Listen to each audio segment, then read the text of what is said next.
cuma diskusi kasus itu. Ya, case based discussion, diskusi kasus. Oke. Next, next kan Mbak, minta tolong Mbak. Belum connect kayaknya.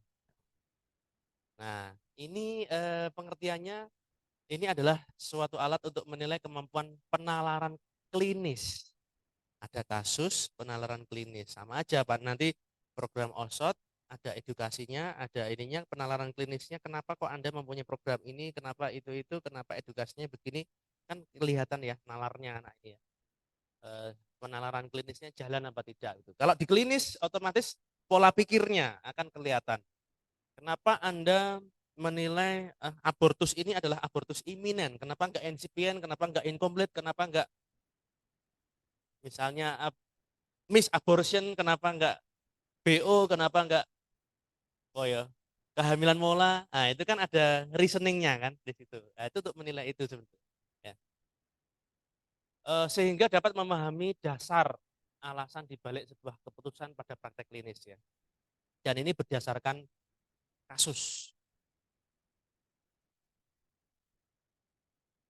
Tolong Pak, slide. Ya. Komponen penilaiannya. Nah, kalau yang diadop, kami adop itu di CBD itu komponennya ini meliputinya. Medical record keeping, ada medical recordnya, apa penilaian di medical record, ada clinical assessment, ya penilaian assessment klinis ya kaitannya dengan penggalian data dari anamnesis, dari pemeriksaan fisiknya bagaimana, gitu ya. Kemudian investigation and referral of the patient, treatmentnya, usulan terapinya apa, follow up-nya bagaimana, profesionalismnya kalau diterapkan di sini sebagai bidan bagaimana, kemudian overall clinical judgment-nya seperti apa. Ya, oh boleh interupsi, mumpung di sini ya. Moderatornya interupsi. Eh, nggih. Dok, untuk yang CBD ini, apakah penilaiannya itu dari papernya, laporan paper reportnya itu ya, atau dari performance observasi, hasil observasi? Dari semua komponen ini kita nilai dari hasil observasi kita atau hanya dari laporan mahasiswa? Oke, nanti sampai ke sana. Cek. Tak terusin dulu ya. Ini diinterupsi sama moderator itu kaget saya. Tak, kira diminta coffee break sih, Bobby. Belum. Coffee breaknya jam berapa? Oh, apa coffee break sih ya? Saya nanti anu haknya. Coffee break sih ya? Lanjut sih ya? Oh iya, nanti diskusi lanjut ya. Oke. Nah ini contoh nih. Rekam medis yang dinilai apa? Dapat terbaca, ditandatangani, tertulis, tanggal sesuai. Berarti itu tulisan. Tulisannya ya, laporannya ya berarti ya yang ini. Terus penegakan diagnosis, mampu menguasai perjalanan penyakit pasien, membuat diagnosis sesuai dengan anamnesis dan hasil pemeriksaan fisik yang tepat. Artinya ini bisa dikombinasi dari hasil laporan dia dan kita kan klarifikasi nih. Kita kan klarifikasi. Artinya ini bukan ke arah dia dia sudah melakukan performance, tapi kemudian ditorehkan ke dalam sebuah kertas dan kita tanya jawab. Nah, itu maksudnya itu kalau saya pikir. Lebih ke arah itu. Bukan bukan menilai eh, waktu dia meriksa tensi seperti apa ya. Nah, tapi kita bisa menilai apa yang kamu lakukan waktu meriksa tensi itu. Nah, itu berarti lebih ke arah memang knowledge dan sisi how-nya. Lebih banyak kayak itu, bukan ke performance base. Oke. Pemeriksaan penunjang dan rujukan kriteria mampu memberikan alasan yang rasional kan berarti lebih ke arah reasoning betul ya untuk memeriksa penunjang. Pasien ini kenapa kok mbok cek HB? Ya ini soalnya trimester 1 atau trimester 3. Ini untuk screening dulu karena kan nanti dia pasien ini pasien hamil kan bisa berpotensi anemia defisiensi besi. Makanya lah dia bisa mengenal itu berarti tinggi nilainya. Ya, memahami alasan setiap tindakan. Nih, komponen penilaian tata laksana mampu memberikan alasan kan berarti lebih ke arah itu J. Dari sini terjawab ya. Sudah terjawab. Mampu memberikan kurang sabar.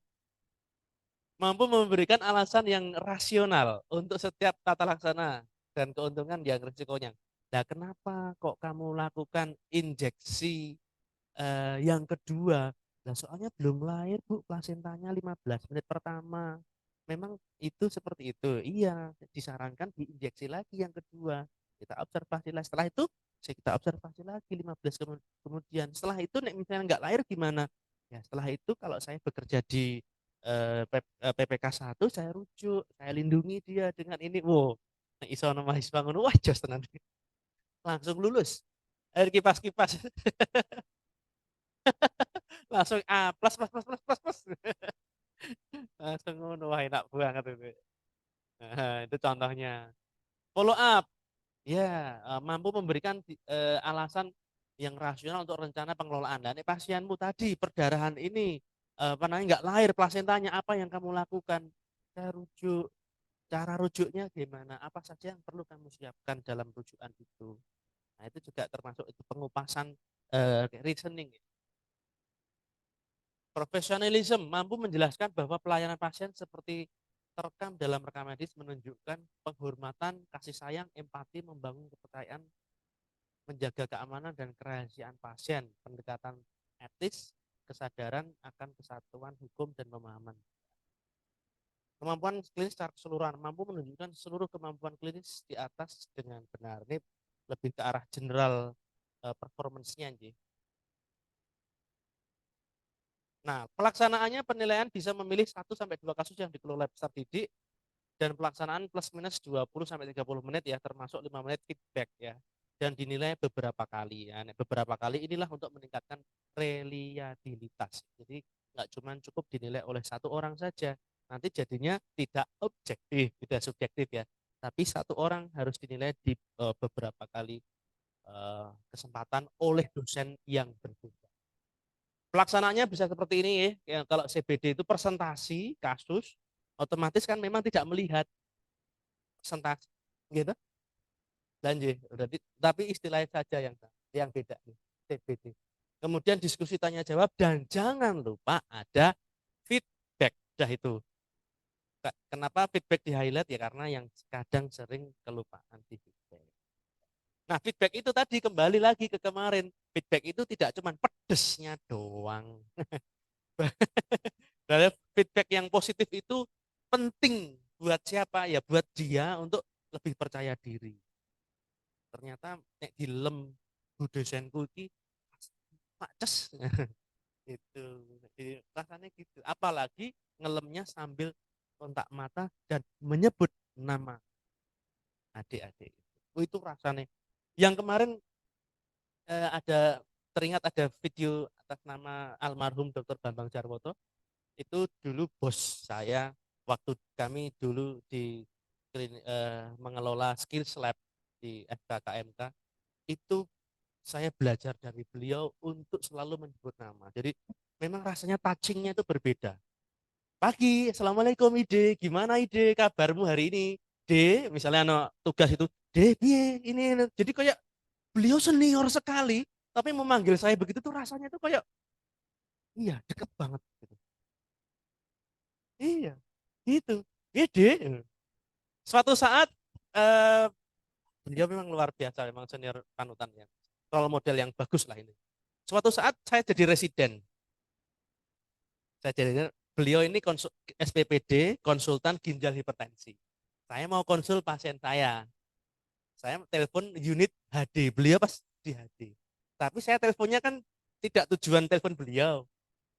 Saya telepon unit HD. Selamat pagi. Selamat pagi. Yang ngangkat kebetulan beliau.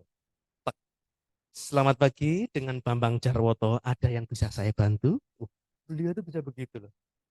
Dokter, saya ide. Ide, ono apa?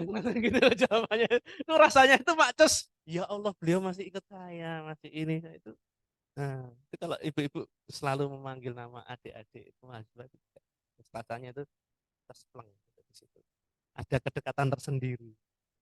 Tak itu ya dipraktekkan. Gitu. Nah, lanjut. Nah, ini contoh komponen penilaiannya. Masih cilik-cilik nggih.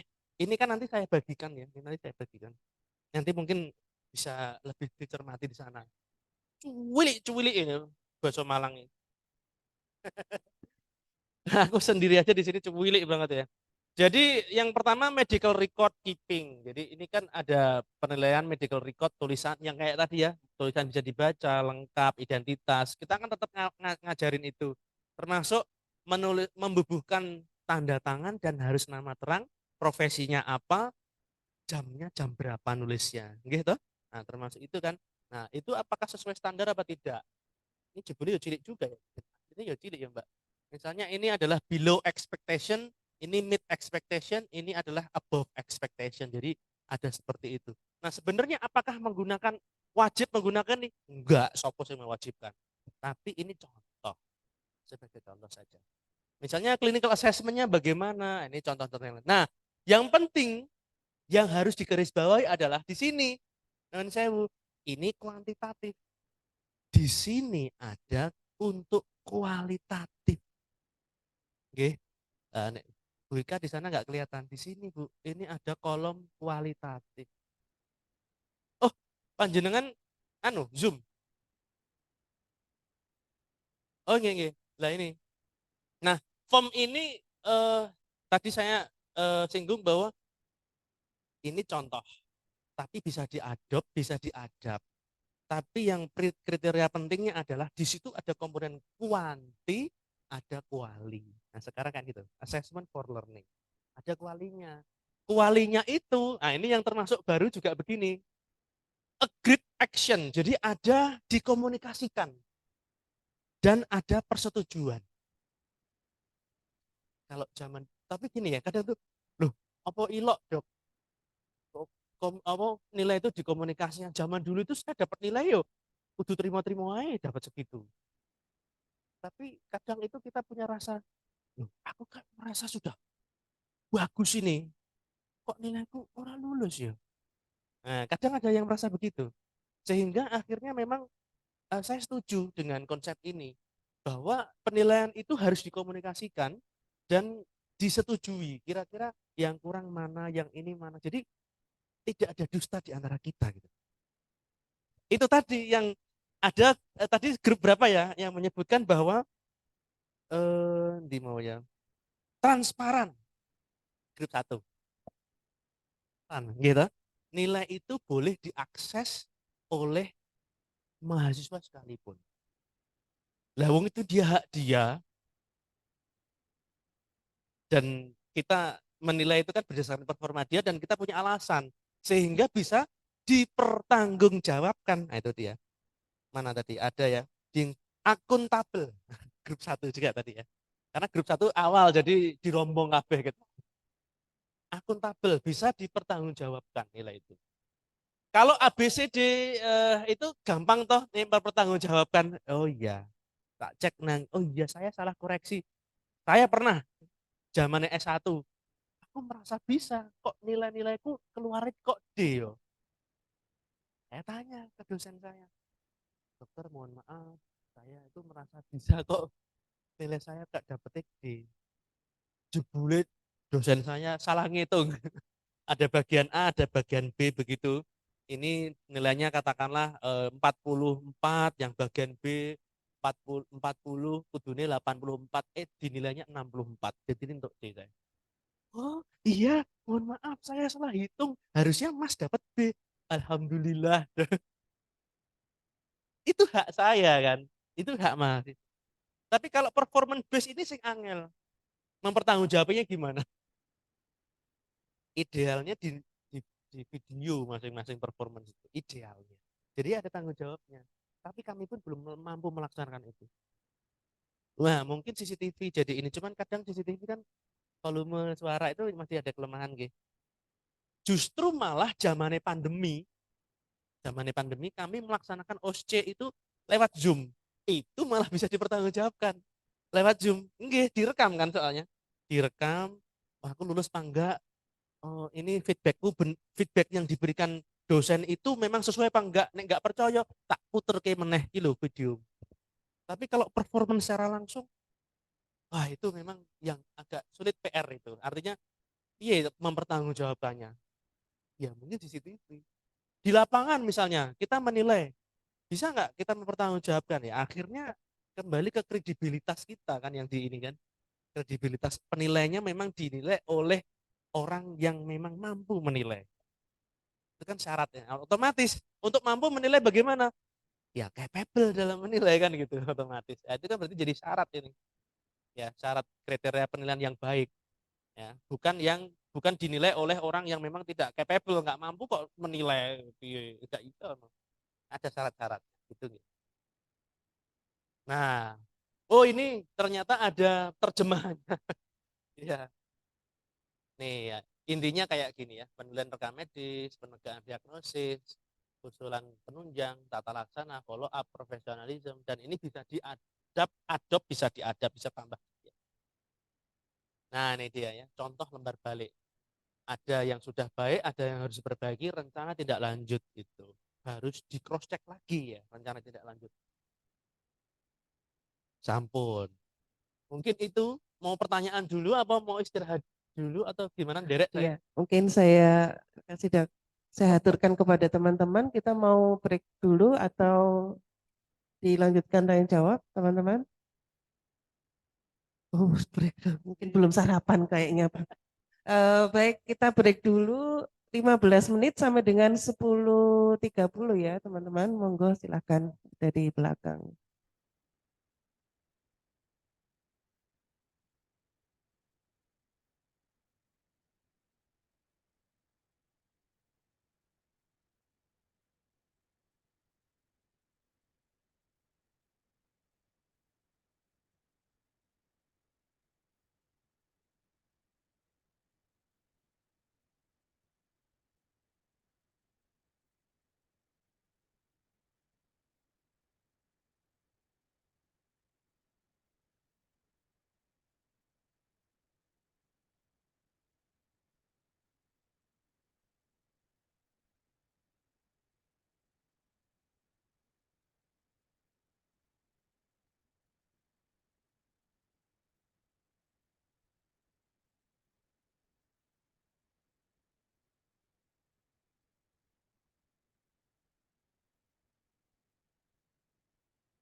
teman-teman sekalian kita mulai lagi ya. Wah, terlalu banyak ya istirahatnya.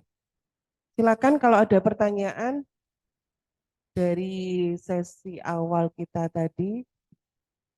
Ini ada satu pertanyaan di Zoom, dokter dari Bu Gita.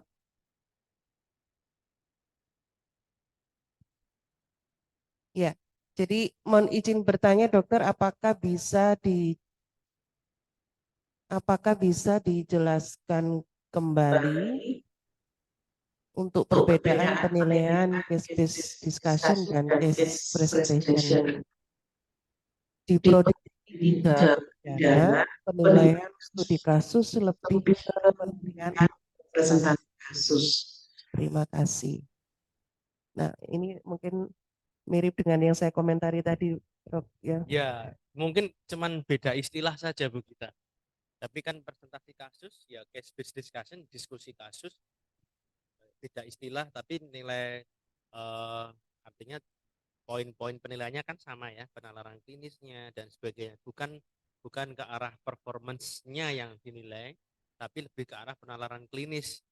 Kalau yang di case based discussion itu ada komponen penting yaitu di rekam medis yang kadang yang eh, agak berbeda begitu karena memang ketika penilaian klinis yang dinilai kan lebih dari sisi kognitifnya ya, misalnya tadi anamnesisnya, physical diagnosisnya gimana, usulan pemeriksaan penunjang bagaimana, terus planningnya bagaimana, profesionalisme bagaimana. Nah kalau di case based discussion ini adalah rekam medis juga dinilai, jadi tulisannya bagaimana, mudah dipahami apa enggak, ngerti aturannya apa enggak, dan sebagainya lebih lebih mungkin lebih lengkap ya. Tapi kalau diskusi ya intinya pada mawon. Istilahnya yang di penilaian-penilaiannya kan juga sama ya kira-kira ya kalau diskusi kasus kan lebih ke arah runtutan pemeriksaan yang dia lakukan itu seperti apa. Nalar apa enggak anak ini? Reasoningnya jalan apa tidak? Nek dikasih kasus-kasus yang lain. Kami ya kira-kira. Iya. Cuman beda di istilah mungkin ya. Nah, iya. Ya, mungkin itu konfirmasi. Baik, terima kasih. Kalau Gimana Bu Gita, apakah sudah menjawab atau ada pertanyaan tambahan? ya mungkin kalau di kebidanan yang rekam medis itu lebih ke dokumentasi asuhan kebidanan ya. Halo? Ya, suaranya kurang keras Bu Gita. Ya mungkin kalau di kebidanan yang penilaian rekam medis itu tadi lebih ke penilaian dokumentasi asuhan kebidanannya mungkin ya Bu Ika ya. Asuhan kebidanan. Oh iya. Ya, dokumentasinya. Iya. Iya, kita. Di asuhan itu ada rekam medis berarti ya? Iya, ada. ada. Ya. Ya artinya mungkin komponen agak terpisah begitu sih. Kalau Kalau asuhan kebidanan termasuk penilaian terkait kognitif dan sebagainya ada juga. Ada di rubriknya ada. Oke, berarti kan sama. Iya. Oke. Bagaimana Bu Gita, sudah ya? Oke, Jawab. terima kasih. Terima kasih dokter. Terima kasih Bu Ika. kasih kita jalan-jalan ya. Bu Gita ada tugas di Baru desa bertugas. Cina. Ya itulah kita pencolotan dok. Pencolotannya ada nih cilik. Cerak. Gitu. Cilitan. Silakan ibu-ibu ada lagi yang mau diklarifikasi pada narasumber kita. Lanjut dulu deh kayaknya. Oke. Lanjut aja Monggo, dulu Dok. ya. Oke, ibu-ibu ini istilahnya ya mungkin nanti ada yang sama, tapi istilahnya yang di sini adalah DOP. DOPS. DOPS itu Direct Observation of Procedural Skill. Oh, mungkin saya nggak ke DOPS dulu deh, ke mini CX dulu aja biar komplit nanti bedanya apa. Dap.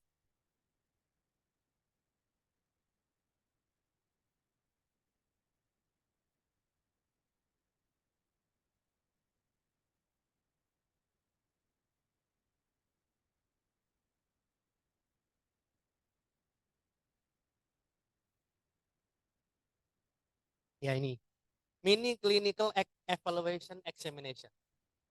Nah, ini tadi yang ditanyakan oleh Bu Ika. Kalau yang mini CX ini berbasis performance. Ya, berbasis performance penilaiannya. Ratingnya apa saja? Jadi mini CX bisa saja rating skill, menilai performance peserta didik. Ini yang berbeda dengan tadi. Kalau case base bukan performance-nya, tapi lebih ke arah reasoning-nya. Kalau yang ini mulai dari performance-nya, ya, menggunakan pasien sesungguhnya. Kalau di komunitas ya berarti menggunakan klien sesungguhnya. Ketika mahasiswa dinilai, tentu ada kriteria penilaian ya. Kemudian menggunakan diawasi, observasi langsung. Nah ini observasi secara langsung ini kuncinya. Jadi menilai berdasarkan observasi ya, berdasarkan performance. Dan ada feedback segera setelah penilaian. Nah ini tadi ya, bahwa penilaian itu for learning sehingga ada feedback. Banyak kasus, banyak penguji, banyak tempat. Supaya apa? Supaya memang meningkatkan reliabilitas. Karena memang kalau misalnya diujinya cuma satu, nanti ditanyain, itu nanti subjektif lagi kalau yang uji satu. Tapi kalau yang uji banyak dengan banyak kasus, tentu meningkatkan reliabilitas. Bahwa kita bisa menilai bahwa, oh anak ini memang pinter. Ya memang ya jadi pinter. Bukan karena itu, tapi karena pitulungan. Gitu. Pitulungan setengah makso. Itu setengah. Iya, lumayan. Ya, kalau mini CX, mini clinical examination, keunggulannya bagian integral dari kegiatan rutin sehari-hari yang dilakukan oleh peserta didik. Contoh panjenengan di klinis. Di klinis itu, nah tadi saya ngobrol sama Bu Ika tadi ya. Bu Ika, yang di situ itu ada klinik pertama ya. Saya ngobrol. Ada, tapi itu baru. Baru kapan, Ge? Oh, baru aja. Mungkin, oh menghormati saya pas mau datang ini kayaknya. Enggak ada hubungannya. Jadi saya disambut dengan klinik. Saya itu tadi terus ngobrol-ngobrol. Oh, kalau bidan-bidan nanti yang bidan-bidan sini nanti juga praktek di situ. Aku tanya begitu. Insya Allah iya. Kalau misalnya iya itu bagus. Artinya juga pelayanan kita embedded dengan pendidikan. Pendidikan kita embedded dengan pelayanan. Itu yang ini ya, yang memang nggak cuman kita sebagai teori-teori saja, tapi juga tahu prakteknya di lapangan seperti apa. Ya, dan tidak banyak yang bisa seperti itu gitu loh. Nah, jadi ada kekhasan tersendiri. Ya contoh kayak misalnya saya mendidik tapi saya juga pegang pasien. Jadi ketika saya pegang pasien itu bisa jadi saya share experience, tapi tidak banyak orang yang bisa share experience berdasarkan pasien, gitu kan. Nah, kalau misalnya memang bisa, kalau belum ada malah saya sarankan, tapi ternyata memang plannya begitu dok. Oh alhamdulillah, berarti memang nanti termasuk anak-anak kan mahasiswa juga praktek di situ aja. Harapannya begitu. Sampai partes nanti di situ. Harapannya. Semoga sampai ke sana. Ini berarti klinik pratama apa utama? Pratama ya, nggak ada dokter spesialisnya ya. Pratama. Semoga bisa di lahan sendiri nanti jadi akademik hospital gitu ya. Tribun. Oh, oh gitu. Belum ada pasien. Oke. Ya kalau ada lebih baik. Artinya nanti sembari ini tadi saya teringat gara-gara ada kalimat ini. Bagian integral dari kegiatan rutin sehari-hari. Ketika ada pasien pada saat visite begitu, misalnya ada pasien di klinik Pratama ini, nantinya misalnya postpartum, nifas, atau misalnya dia hiperemesis gravidarum, itu bisa dilakukan penilaian mini CX sembari visite gitu. Jadi itu sudah memang merupakan integral dari kegiatan sehari-hari. Memang nggak usah menyediakan waktu khusus, tapi yuk kita ikut pasien sana. Cuman ada syaratnya, ketika mini CX itu harus disiapkan betul. Kayak kemarin ada 3 bagian, pre-round, round, post-round.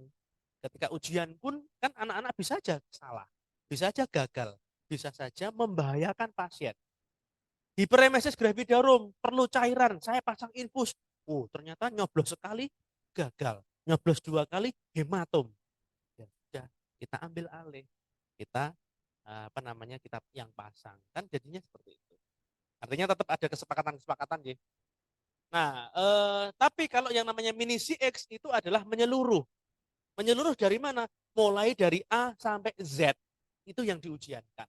Pengelolaan pasien dari awal ketika dia menyapa sampai tata laksananya. Itu yang Bedanya dengan nanti yang saya jelaskan di DOPS. DOPS itu lebih ke arah prosedurnya yang dinilai. Tapi kalau mini CX lebih keseluruhan. Ya. Jadi misalnya katakanlah tadi kasus hari ini adalah hiperemesis gravidarum. Mulai menyapa, selamat pagi, saya Ide, saya Koas, saya Dokter Objin yang bertugas pada hari ini. Bagaimana Ibu? Walaupun sekarang keluhannya udah nggak ada, masih ada keluhan. Oh, udah nggak ada keluhan dok, udah enak banget. Yang kemarin mual muntah ya? Iya, rasanya kalau sekarang mualnya berkurang lah. Kan tetap ada sisi anestesisnya walaupun sudah bukan pasien baru. Pasien kemarin itu tetap bisa diujiankan. Pasien nifas juga begitu. Bu selamat ya Bu, kemarin sudah melahirkan. Kira-kira Ibu ada keluhan nggak hari ini? ASINya bagaimana? BAK-nya bagaimana? BAB bagaimana? Ada nyeri atau tidak? Ada perdarahan apa enggak? Kunang-kunang apa enggak? Ditanyain. Coba saya periksa dulu nggih, tensinya seperti apa. Itu semua kita bisa observasi dan kita bisa jadikan penilaian ya untuk mini CX. Oh iya, kalau gitu Ibu nanti lebih baik makanya tetap nggak ada pantangan ya Ibu ya, misalnya terkait edukasi ya. Nah itu satu pasien bisa dijadikan sebagai ujian ya. Berinteraksi berbagai macam kasus lebih objektif, umpan balik yang konstruktif. Terakhir nanti ada umpan baliknya. Umpan balik kembali lagi, kalau bisa tidak di depan pasien. Nah itu sudah post round, umpan baliknya di belakang. Kalau umpan balik kecil-kecil nggak masalah, katakanlah ketika mau nambahkan kayak kemarin ya kata pembimbingan mau nambahkan pertanyaan apa begitu, yuk silahkan dilanjutkan. Ada satu hal yang mungkin perlu saya tanyakan lagi sebagai pembimbing, itu nggak masalah untuk menambahkan, itu nggak, istilahnya masih sah-sah saja asalkan tidak agenda feedback. Nah, feedbacknya di depan pasien, kalau misalnya di feedback, oh ya kamu tadi sudah ya menyapa sudah baik. Yang kedua yang belum adalah caramu memeriksa tekanan darah itu masih kurang benar. Wah, nggak enak itu feedback kok di depan pasien itu. Jangan. Kalau di depan pasien simulasi nggak apa-apa. Karena memang pembelajaran dengan pasien simulasi, tapi nek pasien sesungguhnya sebaiknya tidak. Oke. Keunggulan mini CX itu adalah mendapatkan tantangan klinik yang lengkap dan realistik, fleksibel dalam tempat dan waktu yang singkat. Karena memang dia dimanapun bisa. Mini CX di IGD bisa. Ini ada IGD-nya kan? Ada ya? Nah, bisa. Di bangsal bisa. Di kamar operasi bisa. Dimanapun bisa. Di poli apalagi ketemu pasien-pasien. Nah ini komponennya. Jadi lengkap. Mulai dari anamnesis, fisik, diagnostik, keterampilan komunikasi, keputusan klinis, profesionalisme, pengorganisasian, penanganan pasien secara keseluruhan. Kembali lagi komponen-komponen ini yang ada di literatur. Diadopsi semua boleh, ditambah lagi misalnya muatan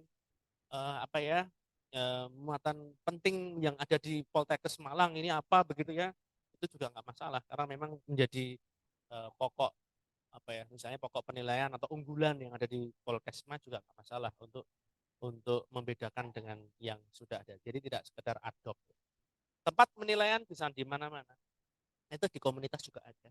Okay. Artinya bisa diadop, panjenengan sudah menerjunkan dengan program OSOT gitu ya. Tak nilai dia, tak nilai OSOT mungkin tidak sampai ke tindakan ya.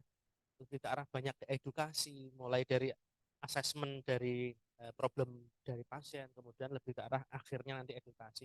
Itu juga bisa dinilai dengan contoh seperti itu.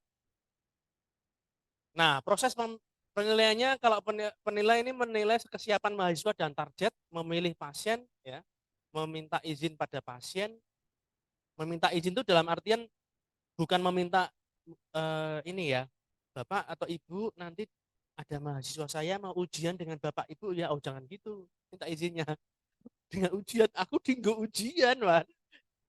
Jangan gitu, tapi Bapak Ibu nanti saya akan periksa, tapi saya ditemani oleh anak didik saya, calon penerus saya, nanti yang memeriksa anak didik saya, tapi saya dampingi, okay?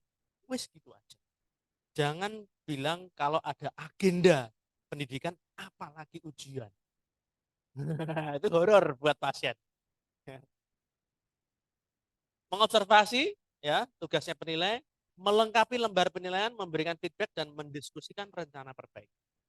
Peserta didik meminta penilaian, ya, dinilai beberapa kali sesuai ketentuan, mengumpulkan dan menjaga lembar penilaian dan mendapatkan feedback, mendiskusikan rencana perbaikan. Ini masing-masing. Contoh komponennya ini ya, anamnesis, kemampuan memfasilitasi pasien untuk menceritakan kesakitannya, menggunakan pertanyaan-pertanyaan yang sesuai untuk mendapatkan informasi yang akurat dan adekuat dan memberikan respon yang sesuai. Jadi ini contoh kalau dimasukkan ke dalam rubrik yang disebut anamnesis itu apa saja. Ditambahkan juga nggak masalah. Kalau misalnya katakanlah mau lebih detail, menanyakan riwayat penyakit sekarang. Contoh, 1, keluhan utama. 2, riwayat obstetri. 3, riwayat penyakit dahulu. Riwayat keluarga, riwayat menstruasi, riwayat keputihan misalnya. Didetailkan juga nggak masalah.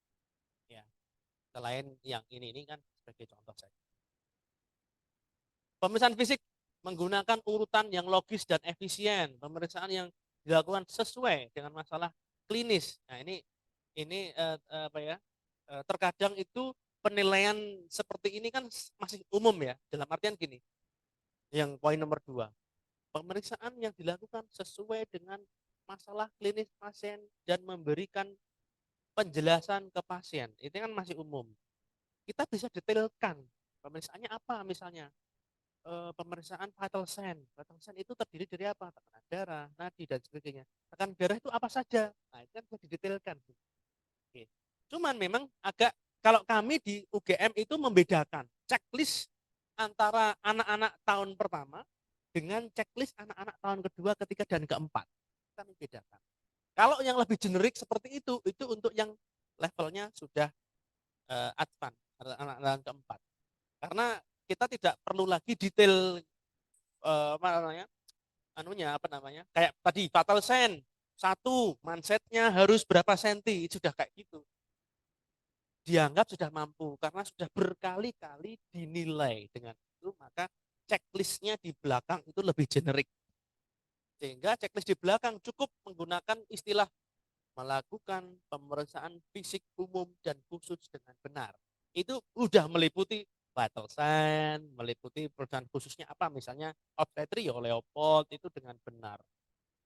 Tapi ketika pembelajaran di semester 1, di tahun pertama, itu sebaiknya detail karena memang dia sedang mempelajari step by step.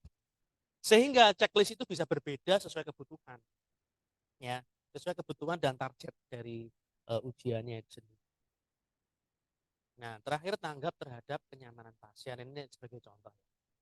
Proses penilaian sama, persiapan, pelaksanaan penilaian, ketiga pemberian feedback. Jadi pemberian feedback itu di sesi terakhir, bukan pada saat pelaksanaan penilaian. Itu tadi sudah kita bahas ulang-ulang supaya lebih nyantol. Persiapan, ini persiapan apa saja? 1, persiapkan peserta didik. Tingkat kesiapan peserta didik harus sesuai dengan learning objektifnya, sesuai dengan level kompetensinya. Tetapkan dan sepakati aspek penilaian, 1 atau beberapa atau seluruh komponen. Jadi contoh kayak tadi, mini clinical examination ada banyak yang dinilai. Tapi hari ini kita akan apa saja. Misalnya anamnesis saja yang tak nilai, nggak apa-apa untuk pembelajaran. Nah, kalau untuk penilaian mungkin semuanya bisa dinilai ya, semua komponen. Penetapan pasien yang dipilih itu juga harus yang tepat ya. Dalam artian memang ya sesuai dengan kompetensi.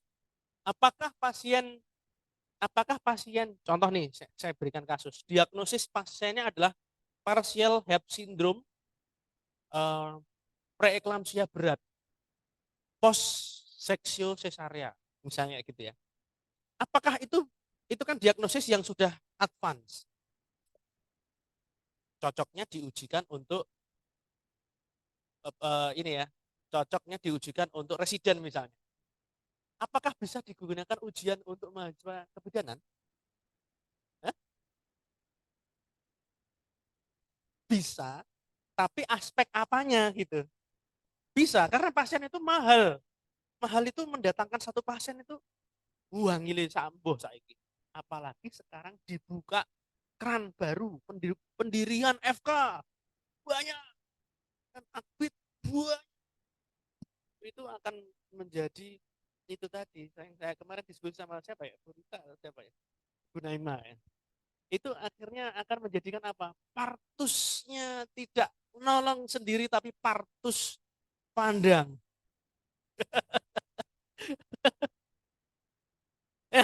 Yang lebih parah lagi partus dengar. Saya mau ngejar kompetensi. Oke, di situ ada partus. Ya, wah, aku udah kompeten. Itu yang terjadi. Kemarin saya mendapatkan kesempatan bersilaturahmi dengan dosen-dosen pendidik klinis di Universitas Hamka. Universitas apa ya namanya? Hamka itu ya ini Profesor Hamka di Jakarta. Ketemu pembimbing klinis seperti ini. Dilalahnya, ini kan pendirian FK kan baru baru dibuka nih. Bahkan institut aja sudah bisa mendirikan FK. Ya gitu. Nah, kondisi di situ di Jakarta, salah satu dokter itu ya istilahnya curhat sama saya. Cerita, dok, kondisi saat ini, beliau seorang dokter saraf. Saya ini di rumah sakit sekarang ini menerima 9 anu institusi, bukan 9 siswa, 9 institusi. Padahal pasienku yo gini-gini tapi buat rebutan. Ini seumben kebidanan. Nanti adik-adik kebidanan berkompetisi di lahan praktek dengan FK juga dan kebidanan yang lain. Gitu. Karena di swasta bisnis kebidanan itu seksi. Ya kan? Sekarang tidak. Loh, tapi untuk yang tertentu tetap seksi. Bisnis kedokteran itu seksi. Bisa untuk anu apa namanya? Eh istilahnya apa ya? Subsidi silang kan di situ. Tapi kualitinya bagaimana begitu kan? Kita menyiapkan kualitinya loh, itu bagaimana? Kondisi saat ini aja satu rumah sakit menerima 9 institusi. Sok ben piye, nek 2 kali lipatan 15 yuk piye. Mendidiknya bagaimana? Rebutannya bagaimana? Jogja saja yang kota kecil begitu sudah ada berapa ya sekarang ya? UGM, UII, UMY, UKDW sudah ada. Ini mau buka yang Universitas NU, ada universitas apa lagi? Ya Allah, bang. UTY, Teknologi Yogyakarta luar gawe kedokteran. UNM, UNM udah buka ya? Iya, salah satu dosennya murid saya S2 di sana. Saya tahu sebelum saya ke sini tak kontak. Kamu di Malang? Iya. Gimana dok? Aku mau ke Malang. Iya dokter ya. Terus rasa repot-repot aku cuman tanya ininya gimana kan. Di sini ya. UNM ya itu dia yang terjadi. Akan rebutan. Kenapa? Oh iya ITS sudah buka, udah menerima. IPB. Ya ya ITS. Masya. Dokter teknik. Dokter teknik. Mungkin besok jadi dokter ortopedi semua. Lah itu dia. Waduh, sebenarnya aduh ngelus dodo kok iso ya koyo ngene saiki yo. Kok bisa begitu ya? Padahal kita coba ngerem-ngerem memperbaiki kualitas itu juga sulit gitu loh. Masih bolong-bolong, malah dibuka keran selebar-lebarnya. Oh, iya. Nah, itu nanti termasuk dari kebidanan ya. Oke, jadi persiapan ini ya pasien yang harus tetap sesuai. Kembali lagi ke pasien tadi, Parsela Head Syndrome PEB apa namanya postpartum. Mungkin kebidanan ambilnya yang nifasnya, postpartumnya. PEB-nya mungkin bisa pengawasan PEB pasca bersalin. Kan tetap bisa nggih menyusuinya. Nggih, kebidan kan. Nggih. Artinya ke situnya tetap bisa diambil. Bolehkah satu pasien diambil untuk ujian beberapa mahasiswa? Boleh nggak?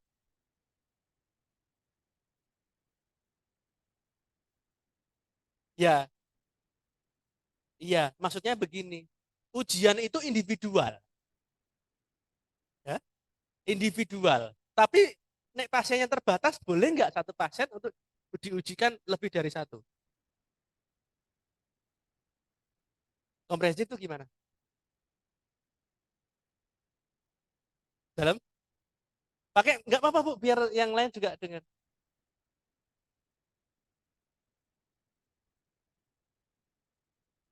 Satu pasien kalau dibuat ujian beberapa mahasiswa dengan profesi yang sama, misalnya di kebidanan gitu ya dok, misalkan di 3 kebidanan, ya tidak boleh. Ya, boleh. Misalkan ya kebetulan mungkin ini ada sedang real setting nih, adik-adik yang di 3 kebidanan.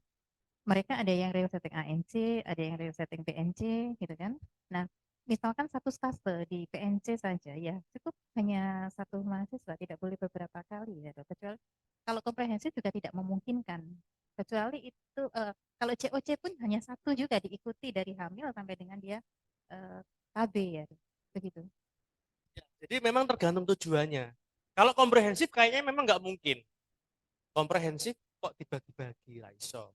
Tapi kalau misalnya untuk pembimbingan atau ujian yang memang misalnya katakanlah misalnya nih pasiennya sama, saya mau nguji skill terkait pemeriksaan pasca nifas misalnya.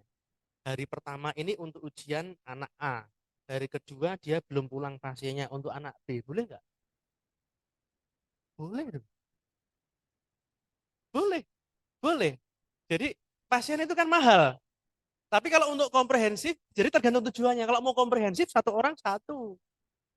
Tapi sekarang golek pasien gampang apa? Gampang. Karena memang artinya gini, satu pasien itu saya tadi bilang PEB partial Hep syndrome post SC itu bisa digunakan ujian koas, bisa digunakan ujian presiden, itu juga bisa. Digunakan ujian untuk bu bidan, anak-anak bidan juga bisa. Artinya satu pasien itu di situ ada beberapa macam yang bisa diujikan tergantung level kompetensinya. Oke, betul. Asalkan pendekatan kita kepada pasien yang baik. Maksudnya memang itu tadi ketika mempersiapkan pasien itu jangan bilang bahwa ini ujian. Sesuai nih, ini ada mahasiswa lain yang ujian. Wah, komplain itu. Tapi cukup bilang nanti diperiksa sama Bu ini nggih, nanti saya ditemenin oleh ini. Udah, periksa nifas. Nanti hari kedua, nanti saya selamat pagi Bu, saya diperiksa. Udah, asistennya ganti-ganti. Itu artinya pengambilan penilaian juga nggak masalah juga. Itu. Karena memang ya susah, golek golek ke depan kayaknya kok nggak memungkinkan ya. Di sini aktif ada berapa? Di Malang. 9.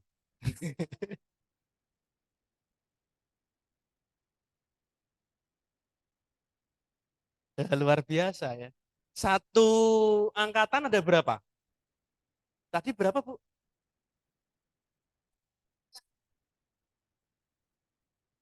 Satu prodi. Oh, di sini ada 3 prodi.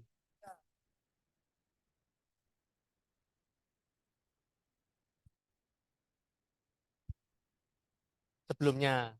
Oke, 200. Pernah nggak kalau ketemu mesti lahan prakteknya sama dengan institusi lain? Sering. Nah, itu dia maksud saya. Iya kan, mestinya institusi itu menyasar pasien itu untuk ujiannya dia. Industri kita menyasar pasien itu untuk ujian anak kita. Berarti satu pasien itu sebenarnya boleh digunakan untuk ujian apapun, siapapun, tergantung level kompetensinya, tergantung ngomongnya kita loh ke pasien. Dalam? Iya. Kalau nggak gitu dapatnya partus pandang kecuali yang memang invasif. Contoh, dia mau ujian, jadi tergantung tujuannya sebenarnya. Misalnya dia mau ujian ini, masang infus. Ya jelas, satu pasien satu mahasiswa. Mosok satu pasien harus diujiankan masang infus meneh. Bu, saya mau pasang infus lagi. Lo ngopo? Kan kemarin sudah, tapi saya belum dapat nilai. Nah, nggak bisa. Tapi kalau ujiannya kaitannya dengan anamnesis, vital sign kan tiap hari di vital sign itu bisa diujiankan untuk berbagai. Jadi tergantung tujuannya. Itu ya. Kalau tujuannya komprehensif, ya ora iso. Tergantung itunya. Nggih, saya kira gitu. Lalu persiapan pasien yang tepat itu nggih.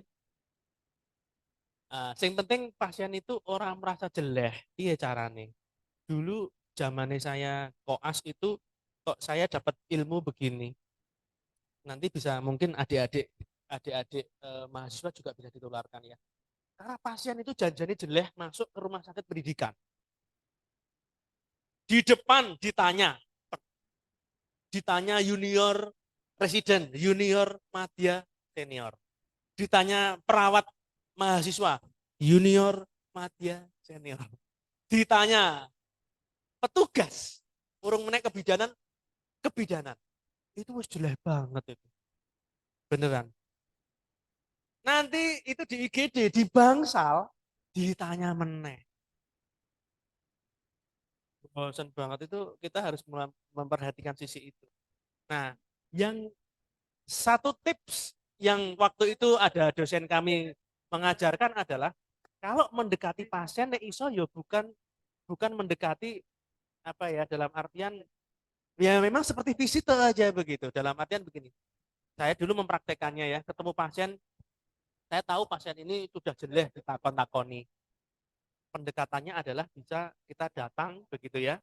Selamat pagi Bapak Ibu. Kita baca statusnya dulu sebelumnya. Oh ini pasien ini seperti ini. Jadi kita seolah-olah masuk itu untuk menanyakan follow up setelah diterapi di IGD. Selamat pagi Ibu, saya tensi ya. Oh pura-pura tensi gitu sudah. Tensi aja. Gimana keluhannya sudah membaik belum? Oh sudah enak. Oh kemarin ceritanya bagaimana kok bisa masuk sini? Itu jajannya anamnesis. Tapi tidak dimulai dengan, Ibu keluhannya apa? Apa yang itu udah sehari-hari dia tanya gitu. Tapi pendekatannya lebih ke arah pendekatan follow up. Nah, itu dengan cara itu mengurangi ini ya, istilahnya mengurangi pasien yang merasa kok ditakoni terus ketemu dokter ini, takoni ketemu mbak ini, takoni pertanyaannya podo terus, aku nggak mau lagi ke sini lagi. Jadi seperti itu. Itu benar-benar terjadi. Pelaksanaan penilaian, peserta didik mengelola pasien sesuai target penilaian. Ya, seperti kegiatan sehari-hari itu dia. Jadi bukan ada agenda, tidak ada agenda khusus. Ya agendanya ya kayak sehari-hari saja mereka praktek. Ya, sehingga nggak ada agenda khusus. Wah aku harus ujian nih, kudu tak siapkan khusus. Ya, pokoknya sehari-hari aja. Karena memang yang kita nilai adalah performance. Penilai mengamati dengan sungguh-sungguh interaksi. Nah ini ya, memang mengamati, memang observasi kita apa sih yang dia lakukan. Penilai mencatat kelebihan dan aspek yang harus ditingkatkan oleh peserta karena untuk menilai ya dan untuk memberikan feedback. Peserta didik melakukan refleksi ya ini tadi ketika selesai tadi ya waktu itu ditanyain Bu Ika kemarin ya refleksi atau self assessment. Penilai menyampaikan kelebihan dan aspek yang harus ditingkatkan oleh peserta. Ini feedback ya berarti ya. Penilai menyampaikan hasil penilaian dan penilai dan peserta didik merencanakan kegiatan untuk perbaikan. Jadi hasil penilaiannya disampaikan sekali. Ya, ini seperti ini penilaian saya gimana menurut adik gimana. Nah, itu kadang itu kalau misalnya ujian performance tidak ada recordingnya itu yang dia saya tadi sudah cuci tangan loh, Bu. Saya Bu kok penilaian enggak? Kadang kita itu kadang waktu nguji juga enggak sepenuhnya gitu ya. Oh, toh, wis toh. Buktinya, ini recordingnya mesti akan lebih mudah. Tapi keterbatasan. Kadang itu tadi ya kaitannya dengan visibilitas. Ya. Waktu kok tadi waktu pandemi malah ono rekaman kabeh. Di Zoom gitu udah ketat. Ya, jadi recording udah gampang banget sekarang. Oke, saya lanjutkan. Penilai menyampaikan kelebihan dan aspek, menyampaikan hasil. Oh, ini sudah ya. Next, Mbak. Mbak. Oh, enggak bisa.